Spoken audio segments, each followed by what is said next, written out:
siang Bu Pesta. Selamat siang juga Bu. Saya minta izin kepada Ibu sebelumnya bahwa Ibu saya pilih menjadi rekan sejawat dan mitra untuk saya observasi.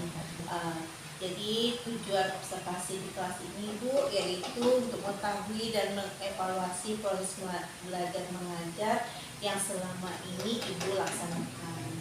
Kemudian observasi ini juga dilakukan untuk mempersiapkan Ibu untuk pelaksanaan pembelajaran di kelas secara berdiferensiasi dan juga KSI. Ya, jadi ada beberapa hal yang mau saya pertanyakan kepada Ibu. Nanti Ibu untuk observasi ini nanti pembelajarannya apa tujuan pembelajaran yang nanti Ibu laksanakan? Pembelajaran saya nanti melalui konten-konten yang saya sajikan Bu, berupa animasi, gitu kan, pemaparan video materi. Saya buat lagi konten seperti papan norma, teks cerita, atau bermain peran. Saya harapkan nanti siswa saya mampu mereka menganalisis Bu, mana penerapan norma itu, mana pelanggaran norma. Kemudian nanti diharapkan juga nanti mereka punya sikap untuk menunjukkan disiplin positif terkait penerapan norma. Terakhir nanti yang saya harapkan juga mereka itu mampu membuat sebuah produk dari hasil mereka proses diferensiasi proses itu Bu, mereka buat sebuah produk. Jadi produk itu akan mereka tampilkan, mereka paparkan nanti di hadapan teman-temannya. Ini mata pelajaran apa Bu? Pendidikan Pancasila. Ya. Berarti dalam pendidikan Pancasila ini diharapkan anak-anak itu mengetahui norma-norma yang berlaku, apa norma yang pantas dilakukan dan tidak dilanggar. Kemudian ada juga produk seperti ini tadi ya. Itu produknya apa tadi Bu? Saya buat produknya nanti, saya siapkan bahan-bahannya, nanti ada berupa gambar, teks cerita, mereka nanti membuat gambar, saya siapkan papan normal gitu Bu.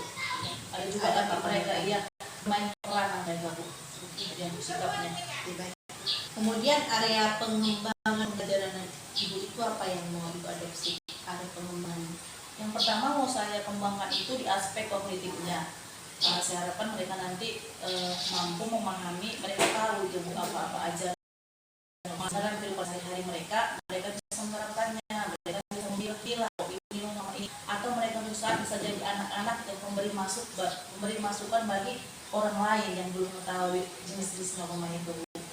Kemudian di area pengembangan keterampilannya, saya harapkan mereka nanti terampil berdiskusi.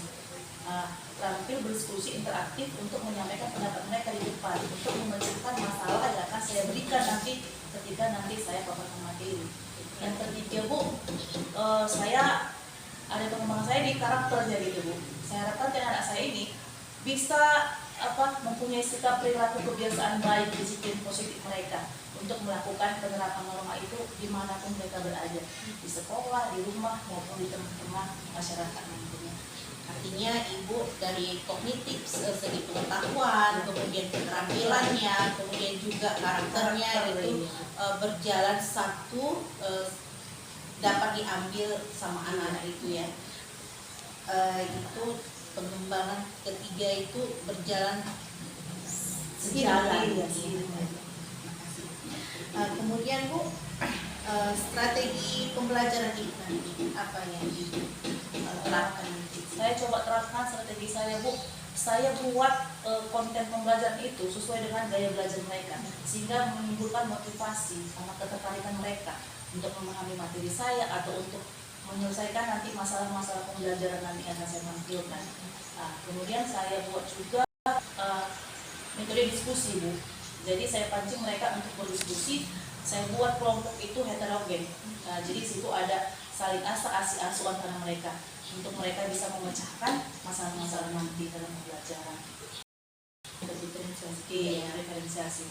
Oke, baik. Berarti di situ nanti kepercayaan diri itu yang paling utama ya, berani dari diri mereka sendiri. Kemudian pembelajaran berdiferensiasi sudah termasuk juga KSI nya. Iya Bu, saya masukkan ke dalam ketika KSI itu ketika di kegiatan awal saya buat dia teknik bernapas stop gitu Bu. Jadi saya ajak mereka bermeditasi namanya kan Bu, menenangkan gitu ya kan. Jadi mungkin mereka dari rumah tadi mungkin lagi galau, lagi sedih di balik orang tuanya. Ketika sampai sekolah kita ajak seperti itu, mereka menenangkan diri gitu Bu. Jadi nyaman mereka setelah itu untuk belajar. Dan perasaan senang itu sudah muncul gitu. Jadi saya benar sekali. Itu kemudian ada beberapa lagi pertanyaan saya Bu ya. Media pembelajaran Ibu apa yang Ibu siapkan? Yang pertama saya siapkan dulu media saya itu berupa film singkat Bu. Itu yang film yang menarik lah saya buat, yang seperti bola atau terkait materi saya norma. Kemudian saya buat ice breaking juga, saya buat juga game-game yang menarik yang terkait dengan norma. Yang terakhir saya buat konten-konten saya, seperti pembelajaran saya siapkan. Seperti saya buat papan norma, saya buat teks cerita, saya buat juga anak itu model berbagi peran gitu ya. Gitu. Sangat bagus sekali Bu, di situ media IT-nya sudah dapat dia ya. Jadi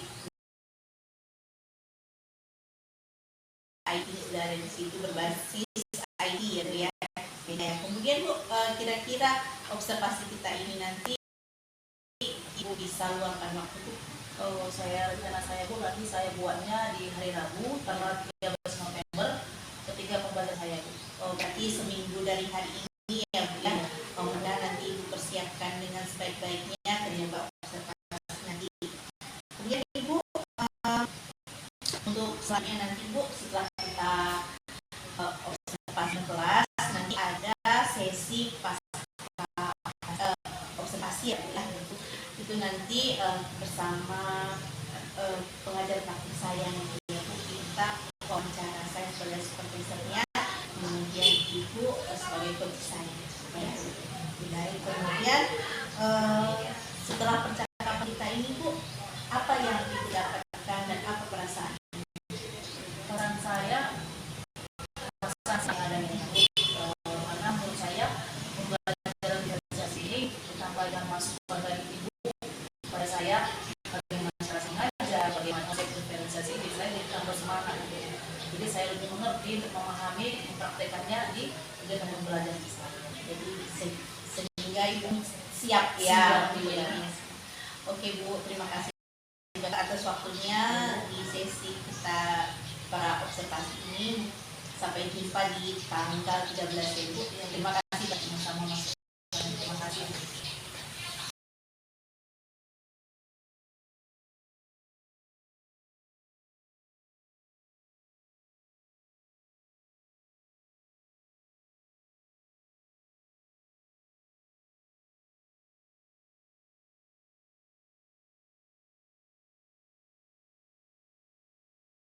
Ibu semuanya, terima kasih Ibu pengajar praktik saya Ibu Deborah, Margaret Deborah meminta kalau hadir di sini untuk observasi kali ini. Terima kasih juga untuk Desta atas waktunya.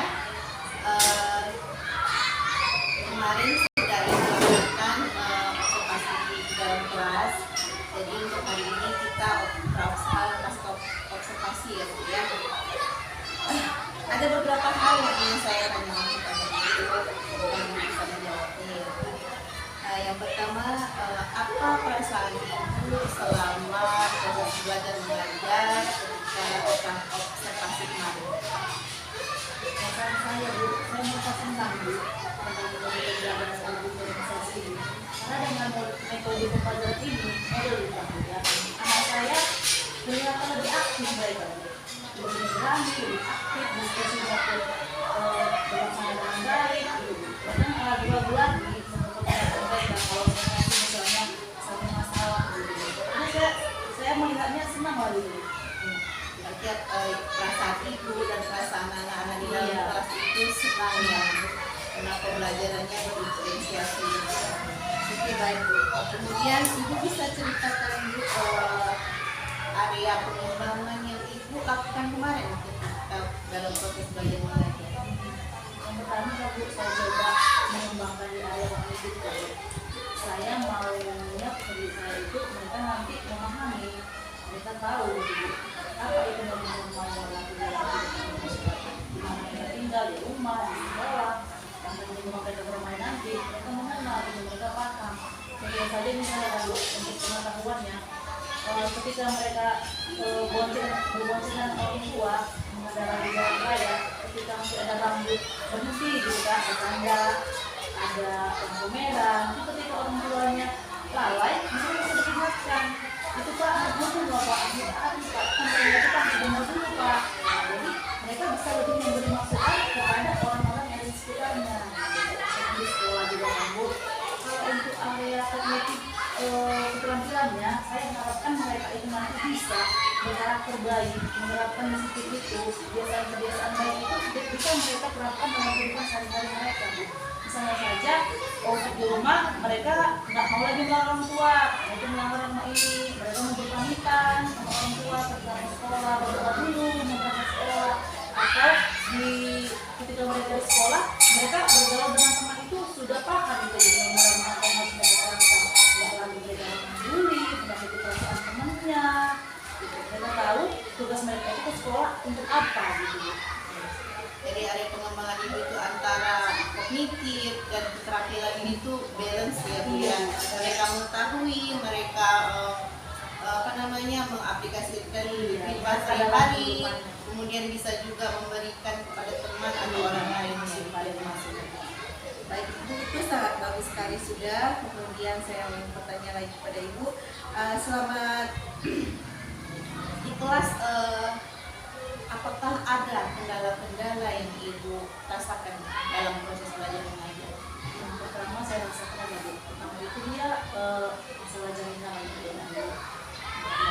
Kadang-kadang kalau saya menerapkan itu kan saya pakai papan materi itu nggak videonya atau materinya, kadang-kadang pas mati lampu materinya lewat, jadi kadang-kadang itu pemahaman atau fokus dia buyar gitu untuk balik lagi ke awal lagi gitu dia. Itu pertama. Yang kedua, saya rasa kok pembelajaran berdiferensiasi ini cepat gitu waktunya selesai, sementara kita masih asik dengan kegiatan-kegiatan lain, mungkin diskusi, mungkin memaparkan produknya mereka ke depan, itu juga harus waktu gitu.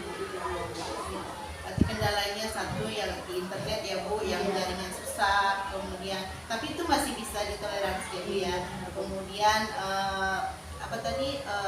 waktunya ya, karena asiknya gitu terlalu asik. Berarti pembelajaran berdiferensiasi ini efektif ya Bu di dalam kelas ya Bu, sangat menyenangkan sekali. Baik Ibu, bagus sekali itu. Kemudian ya selanjutnya Bu ya, bisa ya saya tanyakan lagi ya Bu. Penyebab kendala itu tadi sudah, kemudian rencana Ibu ke depan, apakah ada yang mau Ibu tingkatkan dari pembelajaran yang telah Ibu lakukan? Iya Bu, jelas ada Bu, yang mau saya target saya itu ke depannya. Saya ingin anak-anak saya itu yang dulunya mendiam gitu kan Bu, nggak berani menggunakan bakatnya. Mereka dengan metode, dengan model pembelajaran berdiferensiasi ini, mereka lebih berani bisa dengan teman, mengutarakan pendapatnya ke depan ketika ada mau memecahkan masalah. Terus mereka juga bisa saling menghargai pendapat temannya masing-masing gitu Bu. Tidak hanya pendapat yang begini, tapi mereka bisa menghargai. Masih terapkan, mereka lebih aktif lagi, mau memaparkan produk mereka, mau memahami konten-kontennya, itu saya. Berarti Ibu ini ke depannya itu anak itu lebih berani lagi mengungkapkan apa yang ada di dalam pikirannya dan di dalam berpikir kritisnya, mengungkapkan perasaan, kemudian pendapat, dan kemudian memecahkan masalah. Kemudian Ibu, kira-kira kapan bisa Ibu lakukan peningkatan ini? Kalau ini kan Bu, pas masa-masa kita mau menuju ujian ya kan Bu, jadi mungkin saya rencanakan ini akan saya lakukan kembali pembelajaran berdiferensiasi lebih baik lagi, lebih baik lagi di tahun ajaran baru gitu. Saya juga perlu persiapan lagi dengan konten yang menarik, dengan model pembelajarannya, dan siswa saya juga saya lebih kenal dengan diri di dalam. Jadi tahun depan Bu rencana saya. Baik Bu, ya mungkin sudah kita lihat juga beberapa hari ke depan kita sudah ujian ya. Baik Ibu, terima kasih atas pertanyaan-pertanyaan saya yang sudah Ibu jawab. Mungkin ada masukan dari Ibu pengajar praktik Bu, silakan Bu. Oke, terima kasih. Tadi sudah saya dengarkan dengan sangat baik ya. Pasca observasi. Ibu ini sudah melakukan observasi sebelum ibu ini masuk dan melakukan ya Bu ya. Nah, jadi tadi sudah saya lihat coachingnya sudah sangat baik. Jadi prinsip dari coaching sudah diterapkan oleh Ibu Susi sebagai CGP kami. Yang pertama, kemitraan, peranaan yang menggali potensi dari Ibu Pesta sebagai rekan sejawatnya. Kemudian juga memaksimalkan potensi di mana adanya tindak lanjut tentang pembelajaran yang sangat baik dari 4 yang terdiri menjadi beberapa 8 kriteria sudah ada hingga sampai ke dan saya harapkan coaching seperti ini bukan hanya sekedar pengisian tugas, tetapi untuk memajukan pendidikan khususnya sekolah. Jadi nanti bisa sudah menjadi berdua ini. Yang tadinya ibu sendiri sudah jadi berdua, bisa menuntaskan dengan yang lain. Ya, sekali lagi terima kasih buat kesediaan Ibu Pesta membantu ini dan Terima kasih Bu, semoga kedepannya lebih baik lagi ya Bu. Terima kasih Bu Pesta. Terima kasih bimbingannya ya Bu.